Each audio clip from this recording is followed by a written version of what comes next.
journey of my life. Itu jadi bagian dari perjalanan setiap orang. Kalau diisinya dengan diam aja di tempat, apa iya bakal ada hal-hal menarik yang terjadi? I think this is the time to let the adventure begin. Padahal kita bisa berjalan lebih jauh dari yang kita bayangkan. Hey, penutup apa enggak? Excuse me, you know where is this place? You can come with us, tapi kamu harus lanjut lagi pakai kapal. Can I join you? Oke. Okay, thank you. Setiap orang butuh perjalanan ke tempat-tempat di luar zona nyaman. I met good people along the way. Their kindness really moved me. Manap, ini ada kebetulan ini mau ke pulau. Tolong diantarlah. My whole sense awakened by this incredible nature.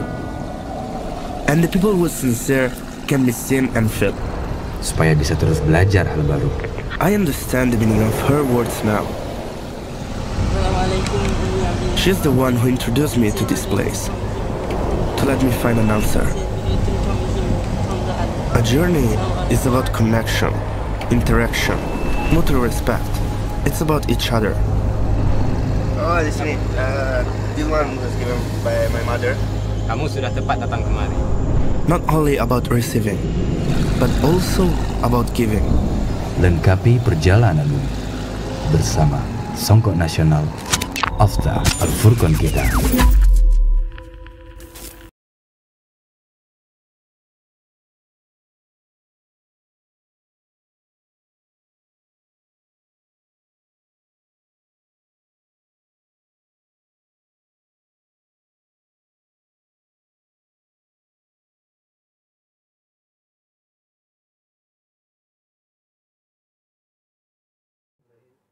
Assalamualaikum warahmatullahi wabarakatuh. Alhamdulillah, wassalatu wassalamu ala rasulillah wa ala alihi wa ashabihi wa man walah, la hawla wa la quwata illa billah, amma ba'd. Alhamdulillah, ikhwatal iman rahimani wa rahimakumullah. Para pemirsa Al-Iman TV, Al-Furqan TV, dan pendengar setia radio Suara Al-Iman dimanapun Anda berada, senang rasanya kita dapat berjumpa kembali di acara kajian Islam ilmiah renungan malam yang insyaallah membahas kitab Tafsir Jalalain, yang mana pembahasan pada malam hari ini yaitu surah Ali Imran ayat 130, tentunya bersama guru kita Al-Ustadz Ahmad Sabiq LC Hafizahullahu Ta'ala, yang mana pada malam ini bertepatan pada tanggal 29 Rabiul Akhir atau 1 November 2024. Insyaallah Ta'ala, pada sesi pertama ini kita akan menyimak secara lengkap kajian yang akan disampaikan oleh guru kita Al-Ustadz Ahmad Sabiq LC Hafizahullah Ta'ala. Dan tak lupa, di sesi kedua kami akan mempersilahkan kepada para pemirsa Al-Iman TV, Al-Furqan TV, dan pendengar setia radio Suara Al-Iman yang hendak bertanya seputar tema yang dibahas atau berkonsultasi. Anda dapat kirimkan pertanyaan Anda ke nomor WhatsApp 0873 kali 04 kali 846. Anda pun bisa menelpon ke nomor tersebut secara langsung, bertanya secara langsung. Nomor tadi yaitu 0873 kali 04 kali 846. Baiklah para pemirsa dan pendengar, bagi Anda yang sudah bergabung bersama kami, hendaknya kita menyiapkan pena dan kertas atau buku guna mencatat faedah dan ilmu yang akan disampaikan oleh guru kita. Baiklah, langsung saja kita simak kajian selengkapnya langsung dari Kota Sidayu Gresik, yaitu Al-Ustadz Ahmad Sabiq. Fa'alaihi falyatafaddal mashkura ma'jura. Bismillahirrahmanirrahim. Assalamualaikum warahmatullahi wabarakatuh. Alhamdulillahirabbil alamin. Wassalatu wassalamu ala asyrafil anbiya'i wa sayyidil mursalin, Nabiyyina Muhammadin wa ala alihi wa ashabihi ajma'in, wa la hawla wa la quwata illa billahi rabbil alamin. Asyhadu an la ilaha illallah wahdahu la syarikalah, asyhadu anna Muhammadan abduhu wa rasuluh. Allahumma salli wa sallim wa barik ala nabiyyina Muhammadin wa ala alihi wa sahbihi ajma'in. Wa la hawla wa la quwata illa billahi rabbil alamin. Amma ba'd. Akhwani wa akhwati fiddin, jamaah kaum muslimin, jamaah kaum muslimah, para pemirsa Al-Furqan TV, para pemirsa Al-Iman TV, dimanapun Anda berada, yang semoga senantiasa dirahmati dan diberkahi oleh Allah Subhanahu wa Ta'ala. Alhamdulillah, di malam yang berbarokah ini kembali kita bertemu di majelis kita, majelis tafsir Jalalain. Kita sekarang pada ayat yang ke-130 dari surat Ali Imran, yaitu tentang firman Allah Subhanahu wa Ta'ala, ya ayyuhalladzina amanu la ta'kulur riba adha'afan mudha'afah wattaqullaha la'allakum tuflihun. Ya ayyuhalladzina amanu, wahai orang-orang yang beriman. Allah Subhanahu wa Ta'ala memanggil kita dengan keimanan kita, dan itu panggilan tertinggi karena status keimanan itu adalah status abadi, status dunia, status akhirat. Ada status-status yang lain, status keberadaan kita orang Indonesia, orang Jawa, orang ini, orang itu, status itu akan hilang apabila nanti kita sudah berubah kondisi. Maka status keimanan yang Allah memanggil kita adalah status yang tertinggi, yang akan langgeng selalu kita sandang insya Allah di dunia dan di akhirat nanti. Ya ayyuhalladzina amanu, wahai orang-orang yang beriman, la ta'kulur riba, janganlah kalian itu makan harta riba. La ta'kulur riba, janganlah kalian itu makan harta riba. Adha'afan mudha'afah, bi alifin wa duniha. Jadi qiraahnya, bacaannya ada dengan alif mudha'afah, setelah dhad itu ada alif. Wa duniha, dan tanpa alif, maksudnya dhad langsung ain, berarti bacanya al-afan mudha'afah. Jadi ain itu ditasydid, dhad sama ain itu langsungan tanpa alif. Artinya sama. Mananya adalah bi an tazidu fil mal, dengan menambahi harta, menambahi uang, inda hululil ajal, tatkala sudah waktunya bayar, wa tuakhiru at-talab, lalu kalian menunda nagih utang tersebut. Jadi janganlah kalian itu memakan harta riba yang sifatnya riba itu adha'afam mudha'afah, jadi berlipat-lipat. Jadi maknanya berlipat-lipat itu adalah misalkan A dan B, A utang sama B 50 juta. Janjinya dibayar bulan depan. Ternyata bulan depan A itu belum bisa lunasi utangnya. B mengatakan nggak apa-apa, tunda lagi 1 bulan. Tapi ya nggak balik 50 juta. 50 juta itu kan kalau dibayar 1 bulan. Kalau bulan depan berarti 50 juta plus 1 juta misalkan, 51 juta. Atau 50 juta 500 ribu misalkan begitu. 2 bulan nggak bisa bayar, tunda lagi, berarti 50 juta tambah 1 juta, 500 ribu begitu terus.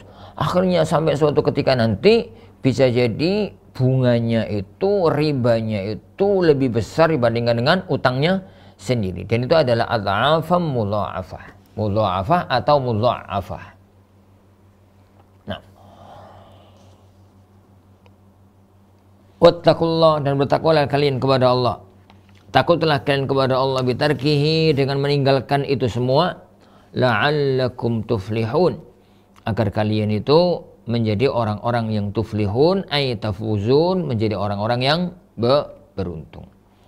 Jamaah kaum muslimin yang dimuliakan Allah Subhanahu wa Ta'ala, ya, karena sifatnya riba itu adalah adha'afam mudha'afah. Ini tafsir yang disebutkan oleh beliau, yang dipilih oleh beliau. Di sana ada beberapa tafsir yang lainnya, tapi Anda tidak perlu untuk menyebutkannya.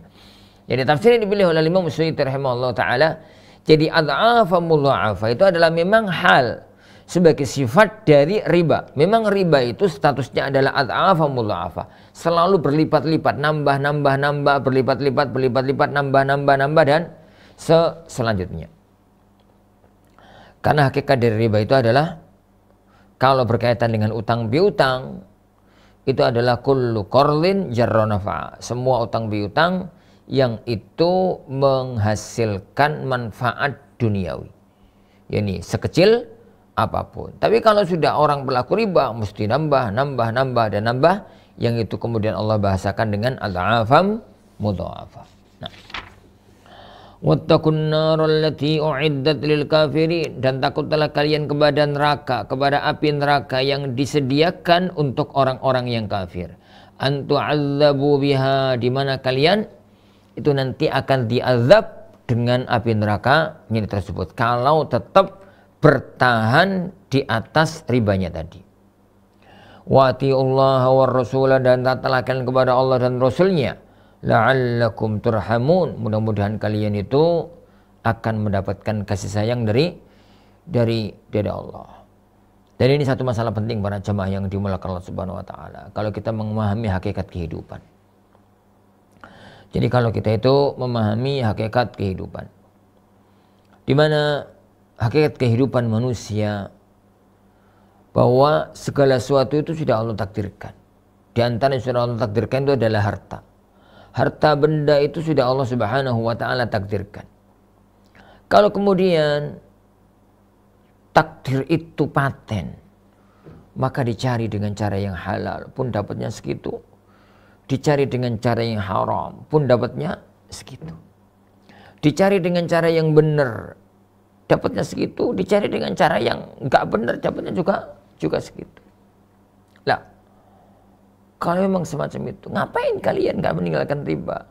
Taatlah kepada Allah, taatlah kepada Rasulnya dengan jalan mencari rezeki dengan cara yang halal. Apabila kalian mencari rezeki dengan cara yang halal, maka la'allakum turhamun, niscaya kalian itu akan turhamun, dirahmati. Nah, wasari'u biwawin wa duniha. Wasari'u dengan waw, ada wa sari'u gitu ya. Tanpa waw artinya adalah sari'u langsung. Jadi bacaannya itu wasari'u ila maghfiratin atau sari'u ila maghfiratin. Itu biwawin wa duniha. Ila maghfiratin min rabbikum, dan bersegeralah kalian, cepat-cepatlah kalian menuju ampunan dari Tuhan kalian. Wa jannatin, dan cepat-cepat kalian untuk mengejar surga. Yang mana surga itu arluhas samawatu wal ard, yang luasnya itu seluas langit dan bumi. Ai ka'ardhihima, seluas keduanya, luas sekali, seluas langit, seluas bumi. Law wusilat ihdahuma bil ukhra, seandainya langit dan bumi itu dibentangkan, disambung, itu niscaya surga itu seluas itu. Wal ard, lafadz arluha itu artinya adalah as-sa'ah, luasnya.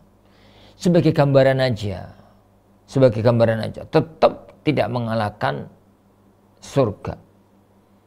Tapi sebagai sebuah gambaran, karena makhluk yang paling besar yang Allah tampakkan kepada manusia di muka bumi ini adalah langit yang kita lihat di atas dan bumi yang kita pijak. Itu makhluk yang paling besar. Tatkala makhluk yang paling besar itu langit dan bumi, maka Allah menggambarkan surga yang maha luas, yang sangat luas. Itu gambarnya adalah kalau langit dan bumi disambung, maka gambarannya kayak itulah luasnya surga. Nah, uiddat lil muttaqin, yang itu disediakan bagi orang-orang yang bertakwa. Yang orang-orang yang bertakwa Allah kepada Allah bi'amali ta'ati wa tarkil ma'asi, dengan mengamalkan ketaatan dan meninggalkan kemaksiatan. Dalam arti para jamaah yang dimuliakan Allah Subhanahu wa taala, surga itu sangat luas dan itu Allah sediakan, sudah Allah sediakan loh untuk orang-orang yang bertakwa. Maka kerugian yang paling rugi dalam kita menjalani hidup ini adalah surga yang Allah sediakan untuk orang-orang yang beriman, yang luasnya seluas langit dan bumi, lalu kita tidak memiliki kaplingan untuk menempati surga tersebut. Itu kerugian yang paling rugi.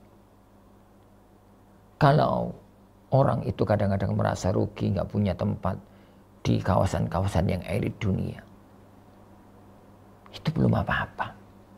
Karena memang pertama tempatnya terbatas. Yang kedua, senikmat-nikmatnya, semewah-mewahnya kehidupan dunia, dia tetap aja hina. Semewah-mewahnya rumah, tetap ada sapi tank. Besar-besarnya ikan yang dimakan, tetap ada durinya. Senikmat-nikmatnya buah-buahan, tetap ada kulitnya. Dan itulah dunia. Tapi di akhirat yang serba tanpa cacat, yang sangat luas, kalau kemudian kita tidak memiliki kuota untuk tinggal di sana, maka itu adalah kerugian yang paling rugi. Allah menggambarkan surga itu dengan arduhas samawati wal ard, luasnya itu seluas langit dan bumi. Alladzina yunfikun, Allah kemudian mensifati orang-orang yang bertakwa. Siapa aja orang-orang yang bertakwa itu? Bagaimana sifatnya orang-orang yang bertakwa itu? Mereka adalah alladzina yunfikun, orang-orang yang menginfakkan fi ta'atillah, orang-orang yang berinfak dalam rangka taat kepada Allah menggunakan hartanya. Fis sarra'i wal dharra, baik tatkala kondisi menyenangkan maupun tatkala kondisi susah. Yani tatkala kondisi senang dan tatkala kondisi susah. Al yusri wal usr, tatkala kondisi senang, tatkala kondisi susah. Wal kadhiminal ghaidha, wal kadhiminal ghaidha, dan orang-orang yang mereka itu menahan al-ghaidh, menahan rasa marah, menahan amarah. Al-kafina an imla'ihi ma'al qudrah, jadi orang-orang yang menahan, melampiaskan kemarahannya itu padahal dia mampu. Kenapa? Orang yang marah dan tidak melampiaskan kemarahannya dengan membalas dendam, dengan melakukan ini, melakukan itu, ada dua. Ada yang melakukannya azzan, ada yang melakukannya kudratan. Ada orang yang melakukannya karena lemah, gak memiliki kekuatan, gak berani membalas, gak berani melawan. Itu bukan pujian, karena memang dia lemah. Dia dizalimi oleh orang, dia marah, jengkel, tapi apa mau dikata, dia gak bisa berbuat apa-apa. Itu kelemahan, itu bukan ujian, itu bukan pujian. Yang termasuk pujian yang dibahas oleh Allah dalam ayat ini dengan lafaz al-kadhimin al-ghaidha adalah dia mampu untuk melakukan, yakni membalas dendam. Dia mampu untuk melampiaskan kemarahannya, tapi dia menahannya. Maka itulah yang Allah puji sebagai sifat dari orang-orang yang bertakwa, al-kadhimin al-ghaidha wal 'afina 'anil nas, dan mereka orang-orang yang bertakwa itu salah satu di antara sifatnya adalah al-'afina 'anil nas, orang-orang yang memaafkan orang lain, memaafkan manusia. Mimman zalamahum, dari kalangan orang-orang yang pernah menzalimi mereka. Ai at-tarikina uqubatahu, orang-orang yang meninggalkan uqubatahu, orang-orang yang at-tarikina uqubatahu, orang-orang yang enggak mau untuk membalas dendam, meninggalkan untuk menghukum orang yang pernah menzaliminya. Sebagaimana perbuatan Rasulullah sallallahu alaihi wasallam, laqad kana lakum fi Rasulillahi uswatun hasanah. Tatkala jadi beliau disakiti, dizalimi, dihinakan, diganggu, semua bentuk yang terjadi. Semua bentuk yang terjadi. Lalu beliau sallallahu alaihi wasallam tatkala berhasil menguasai kota Mekah, maka beliau sallallahu alaihi wasallam memaafkan semuanya. Yani la tathriba alaikumul yaum, tidak ada balasan untuk kalian pada hari ini. Antumut tulaqa, kalian adalah orang-orang yang bebas. Jadi pada saat ini. Dan itu adalah sesuatu yang dilakukan oleh beliau sallallahu alaihi wasallam di saat kuat-kuatnya. Seandainya tatkala itu beliau melakukan balas dendam, membantai, membunuh jadi orang-orang yang ada di Mekah itu akan beliau lakukan, dan itu mampu beliau lakukan. Tapi beliau sallallahu alaihi wasallam tidak melakukan itu. Jadi beliau sallallahu alaihi wasallam tidak melakukan itu karena beliau menjalankan apa yang Allah sifati terhadap orang-orang yang beriman, wal kadhiminal ghaidha wal 'afina 'anil nas wallahu yuhibbul muhsinin.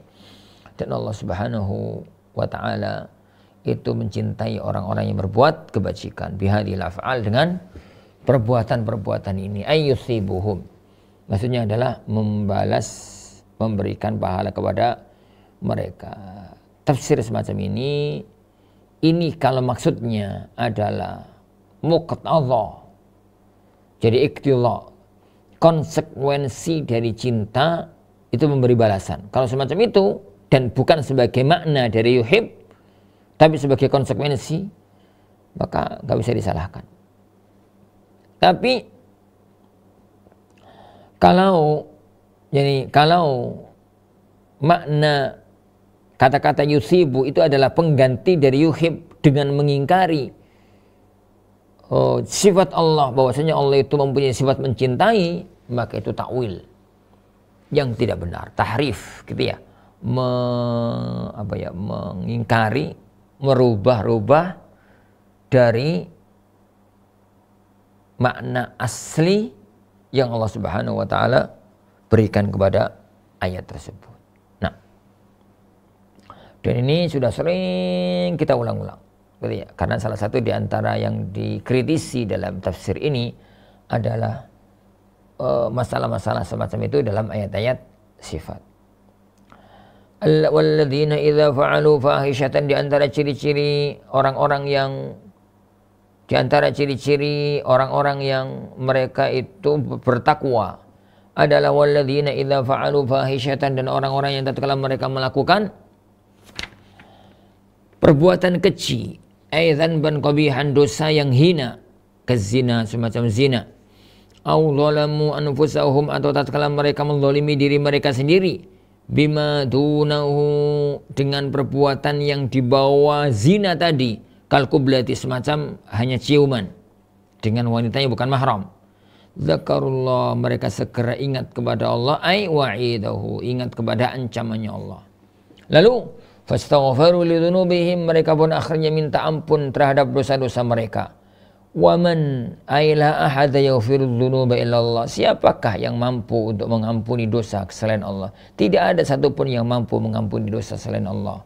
Walam yusirru, dan mereka itu lam yudawimu, enggak terus-menerus, ala ma fa'alu, mengerjakan apa yang mereka kerjakan, bal aqla'u anhu, bahkan mereka itu segera meninggalkan perbuatan dosanya tersebut.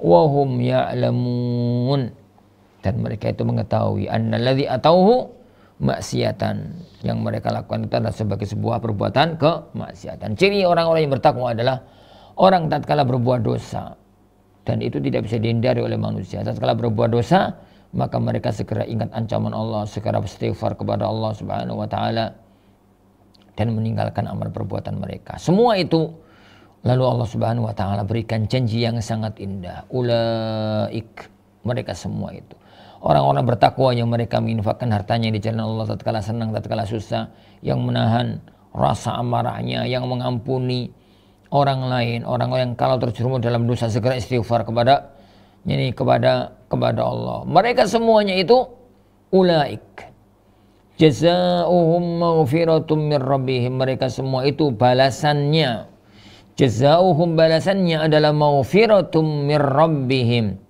akan mendapatkan ampunan dari Tuhan mereka. Wa jannatun tajri min tahtihal anhar, dan akan mendapatkan jannah, akan mendapatkan surga yang tajri min tahtihal anhar, yang mengalir di bawahnya sungai-sungai, khalidina fiha, yang mereka kekal di dalamnya.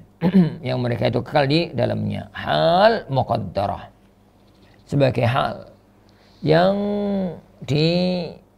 ditakdirkan, ai muqaddarin al-khuluda fiha idza dakhulu, mereka itu ditakdirkan akan kekal di dalamnya tatkala mereka masuk ke dalam surga. Jadi wa ni'ma ajrul amilin, dan itu adalah sebaik-baik pahala dari orang yang berbuat kebajikan, bitta'ati dengan ketaatan, hadzal ajra, mereka mendapatkan pahala ini.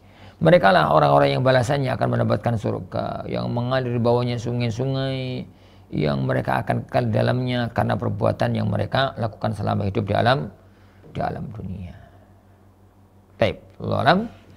Insyaallah subhanahu wa ta'ala ini masih ada waktu 1/4 jam atau lebih kita gunakan untuk diskusi yang berkaitan dengannya. Jadi karena satu penggal dari ayat ini telah kita baca, adapun ayat yang berikutnya insyaallah pada pembahasan yang lain dan pada waktu yang lainnya insyaallah. Wallahu a'lam. Insyaallah subhanahu wa ta'ala ini yang kita pelajari. Insyaallah subhanahu wa ta'ala kita lanjutkan pada waktu yang akan datang biizni rabbina tabaraka wa ta'ala. Wallahu a'lam. Sallallahu wasallama wa baraka ala nabiyina Muhammad. Assalamualaikum warahmatullahi wabarakatuh.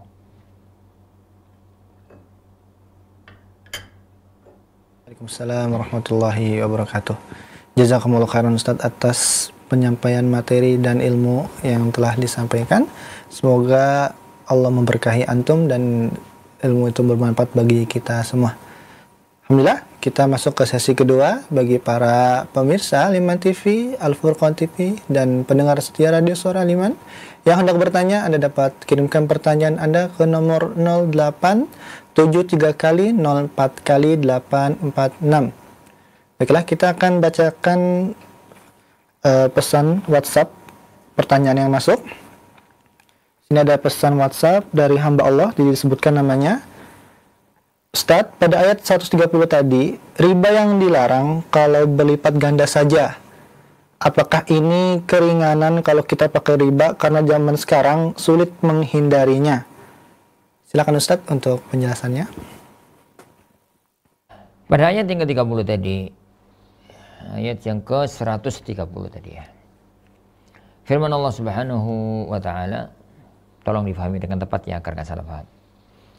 Ya ayyuhalladzina amanu la ta'kulur riba adha'afa mudha'afa. Wahai orang-orang yang beriman, janganlah kalian memakan harta riba yang harta riba itu adalah adha'afa mudha'afa. Ana katakan tadi pada waktu di syarah tadi, tafsir yang disebutkan oleh Imam Suyuti rahimahullah itu salah satu di antara tafsir yang ada.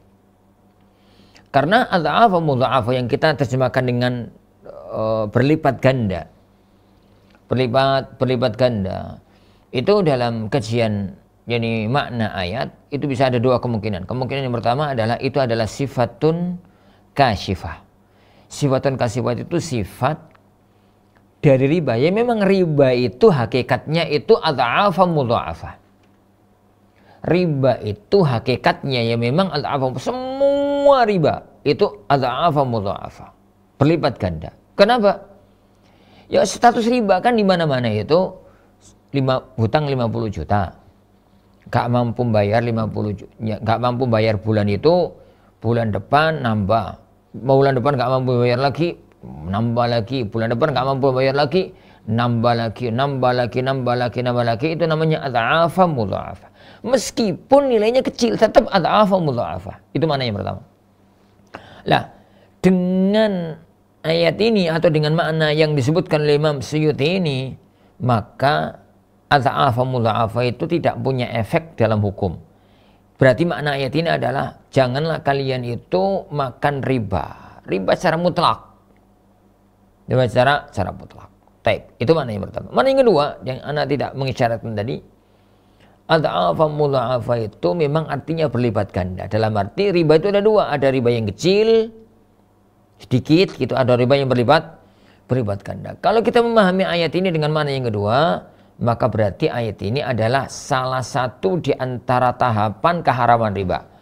Kenapa? Karena di antara hikmah Allah Subhanahu wa taala para jamaah sekalian bahwa Allah itu maha hikmah. Tatkala ada sebuah penyakit yang kronis di tengah masyarakat, Allah Subhanahu wa taala itu tidak mengharamkan secara totalitas langsung. Tapi buat bertahap. Khamr gitu ya. Minum khamr, riba gitu. Dibuat bertahap. Tahapan yang pertama cuma cerita dari Allah bahwasanya orang-orang Yahudi itu terlaknat. Salah satu di antara sebabnya adalah wa aklihimur riba, karena mereka makan harta riba. Allah hanya cerita. cerita tentang orang-orang Yahudi yang mereka terlanat, salah satu sebabnya adalah karena makan riba. Orang yang jeli, orang yang jernih pikirannya akan meninggalkan riba karena itu. Itu tahapan yang pertama. Belum ada hukum. Tahapan yang kedua, haram jika banyak. Dan itu ayat ini. Tapi kemudian ayat ini ditutup kembali dengan ayat yang pamungkas, yaitu Allah firman Allah Subhanahu wa taala, "Wadzaru ma baqiya minar riba." Tinggalkan sekecil apapun yang tersisa dari harta riba, sekecil apapun. Nah, itu mana yang kita pahami dari ayat ini. Kalau kita pahami dengan mana yang kedua, makanya riba itu haram meskipun 1 dirham, meskipun 1 rupiah, meskipun 10.000, meskipun 5.000, meskipun 1.000, tetap haram. Lalu bagaimana dengan kondisi zaman kita sekarang yang sulit orang itu menghindari dari riba? Itu memang satu zaman yang sudah diprediksi oleh Rasulullah SAW. Nanti akan datang satu zaman yang tatkala orang itu sudah hati-hati dari riba, dia itu akan tetap mendapatkan debunya riba. Dan itu kemungkinan zaman kita. Makanya dalam kondisi semacam ini, yang mampu kita lakukan adalah semaksimal mungkin. Fattaqullaha mastata'tum. Tapi kita dalam kondisi-kondisi tertentu yang memang tidak mungkin menghindari, kayak kadang-kadang itu harus punya rekening di bank-bank tertentu yang itu konvensional, maka hindari riba itu semaksimal mungkin. Dan perincian fikihnya tidak sekarang waktu membahasnya. Wallahu a'lam bishawab. Nah, ya. Jazakumullah khairan Ustadz atas jawabannya. Semoga dapat dipahami oleh sang penanya dan menjawab pertanyaannya. Baiklah, kita akan lanjutkan pembacaan pertanyaan selanjutnya dari pesan WhatsApp dari Abdullah di Ngawi. Ustadz, kami menanyakan, ada suatu lembaga pendidikan telah berjalan proses akreditasi yang mendatangkan orang dinas. Di daerah kami terkenal dengan adanya kearifan lokal, yaitu memberi hadiah ke orang dinas itu. Terdapat perdebatan akan boleh dan tidaknya hal tersebut, namun ada yang membawakan pendapat atau penjelasan ulama terkait hal tersebut diperbolehkan karena adanya kebutuhan atau hak yang harus didapati,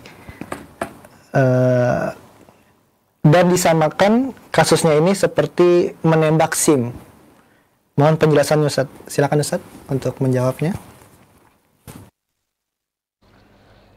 Baik. Ini kan pertanyaan gampangannya itu, apa itu termasuk suap? Gitu dah. Akhilis barakallahu fikum. Fahami apa itu suap, kita akan mudah mendudukkan masalah. Kita akan mudah mendudukkan masalah. Apa itu riswah? Riswah itu adalah memberikan harta kepada orang lain yang dia itu memegang kebijakan, yang dengan pemberian itu orang tersebut mendapatkan sesuatu yang mestinya nggak berhak, atau terhindar dari sesuatu yang mestinya dia harus dijalani. Misalkan A nggak berhak untuk mendapatkan jabatan ini, mendapatkan itu, tapi kemudian pemegang jabatannya dikasih, pemegang kebijakannya dikasih ini, kasih itu, sehingga dia yang dipilih. Padahal mestinya enggak. Bisa jadi orang lain. Maka itu riswah. Atau mestinya dia dapat hukuman karena dia melakukan tindakan ini, tindakan itu, kemudian dia bayar tertentu kepada pemegang kebijakan, lalu akhirnya dia terhindar. Maka itu riswah. Tapi apabila yang terjadi itu adalah dia sebenarnya punya hak, dan itu memang hak dia, tapi karena kezaliman pemegang kebijakan, kezaliman penguasa gitu bahasa kasarannya, dia tidak bisa mendapatkan itu kecuali harus memberikan sesuatu tertentu. Uang pelicin gitu kalau pada zaman sekarang. Maka tatkala dia beri, dia itu adalah untuk mendapatkan haknya. Bukan, dia itu memang harus mendapatkan haknya, tapi harus dengan cara itu. Maka yang semacam itu tidak masuk dalam riswah yang muharram. Tidak masuk dalam riswah yang muharram. Contoh, yang paling gampang. Antum beli barang dari Saudi, dari luar negeri lah.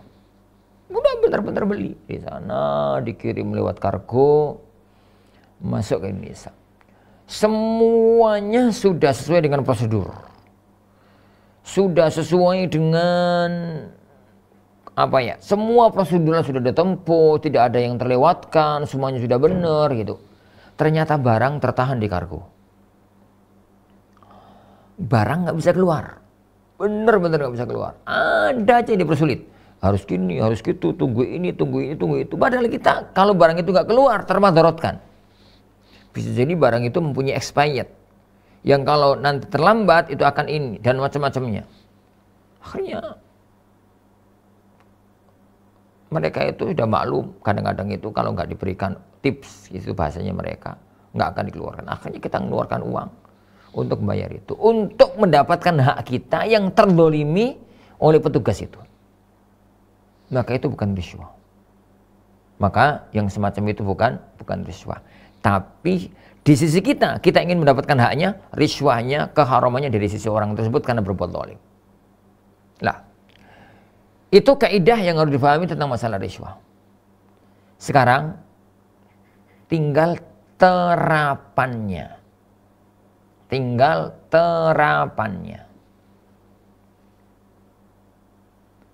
Kalau dalam kasus tadi, akreditasi sekolah dan macam-macamnya ya.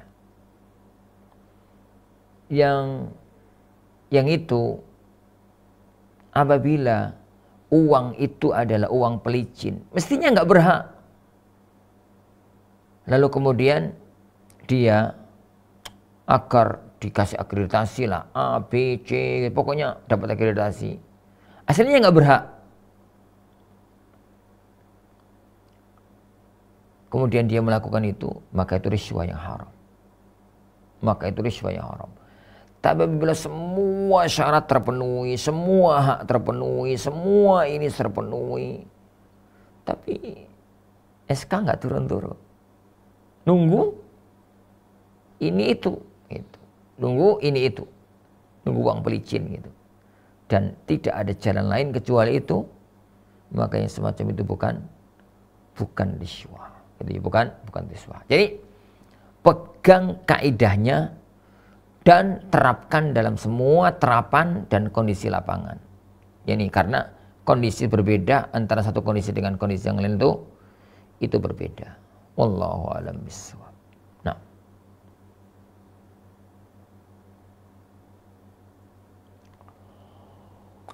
Jazakumullah khairan Ustaz atas jawabannya. Semoga dapat dipahami dan menjawab pertanyaan sang penanya dari Mas Abdullah di Ngawi.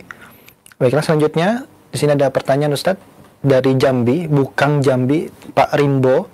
Bismillah Ustaz, ana izin bertanya, ketika waktu sholat, ana teringat anak ana yang sudah meninggal dan meneteskan air mata.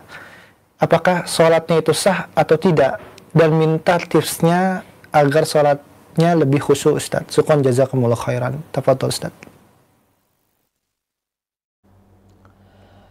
Tatkala sholat, tengah-tengah sholat itu teringat sesuatu tentang anak kita yang wafat, lalu sedih, lalu nangis gitu ya. Apakah sholat kita sah? Jadi pembahasan tentang sholat itu ya ada dua. Ada hukum sah dan tidaknya, ada hukum sempurna dan tidaknya. Kalau masalah sah, pokoknya orang itu terpenuhi syarat, terpenuhi rukun, tidak ada yang menghalangi sahnya, maka sholat itu sah. maka sholat itu sah. Orang itu menjalankan semua syaratnya, menjalankan semua rukunnya, dan tidak ada yang membatalkan, maka sholat itu sah. Yang kedua, adapun kalau setelah kita anggap sah, lalu ada hal-hal yang tidak semestinya dilakukan dalam sholat, gerakan-gerakan yang lain, atau kadang-kadang terbesit pikiran yang lain, ini itu, yang itu adalah sesuatu yang mestinya di luar sholat. Kalau tidak sampai merusak rukun, syarat, dan mawani, maka sholat tetap sah, tapi nilainya berkurang. Nilainya itu berkurang. Nah, kalau kemudian misalkan gambarannya adalah tatkala orang itu sholat, kemudian lewat ayat yang bicara tentang anak soleh, bicara tentang surga, bicara tentang ini itu, lalu tiba-tiba terbesit tentang anaknya yang wafat, harapan terhadap anaknya yang meninggal dunia, lalu dia ingat, lalu dia nangis. Kalau semacam itu nggak ada masalah, kan itu masuk dalam tadabbur ayat. Tapi kalau nggak ono kaitannya, tiba-tiba ingat gitu aja, terbawa arus, menangis dan macam-macamnya, yang semacam itu tidak sampai membatalkan. Yang semacam itu mestinya dihilangkan pikiran itu, tapi tidak sampai membatalkan sholat. Wallahu a'lam. Adapun tips agar sholat itu khusyuk. Sholat khusyuk itu berat ya kawan. Anda menyadari diri, Anda juga termasuk di antara sekian banyak orang yang mengeluhkan tidak bisa khusyuk dengan 100%. Tapi kita semuanya berusaha dan berupaya untuk agar sholat kita semakin baik, semakin baik, semakin baik. Tapi kalau tips yang disampaikan oleh para ulama kita, yang pertama, tadabburi bacaan sholat kita. Fahami apa yang kita baca. Memahami, memaknai apa yang kita baca. Dengan begitu pikiran kita akan fokus pada bacaan yang kita baca. Tatkala kita baca Alhamdulillahirrabbilalamin Ar-Rahmanir-Rahim, itu bukan satu lafaz yang keluar dari mulut tanpa di hati, tapi lafaznya keluar di mulut dan maknanya ada dalam hati. Itu yang pertama. Yang kedua,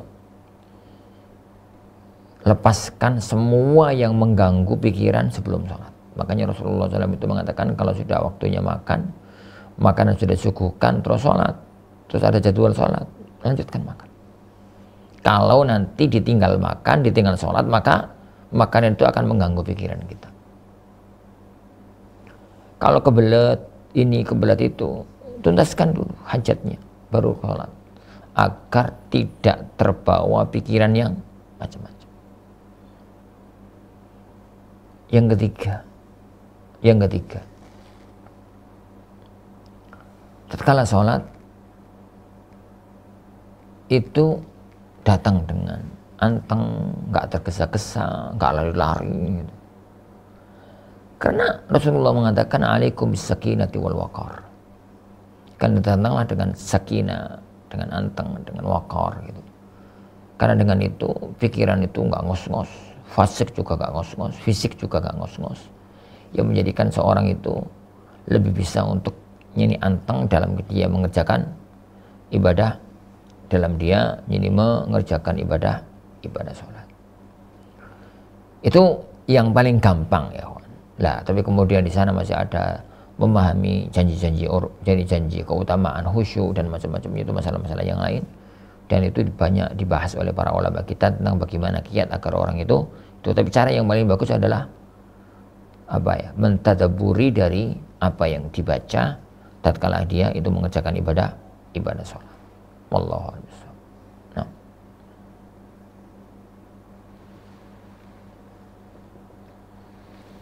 Jazakumullah khairan atas jawabannya oleh Ustaz Ahmad Sabiq El-Siyafidullah Ta'ala.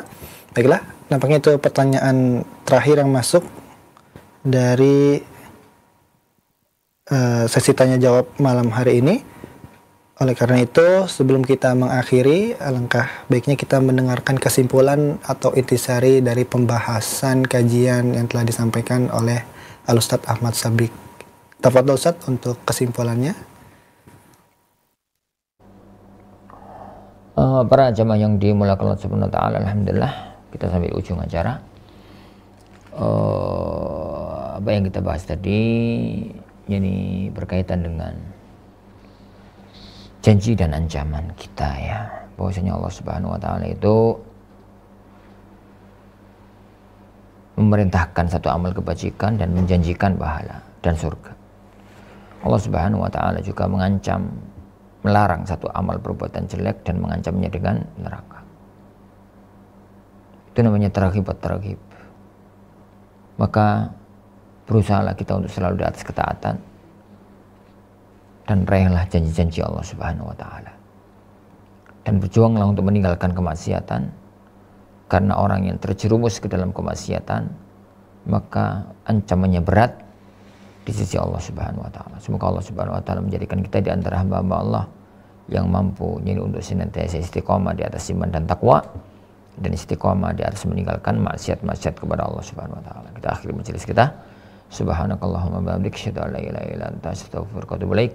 Wassallallahu wasallam wa baraka ala Muhammad. Assalamualaikum warahmatullahi wabarakatuh.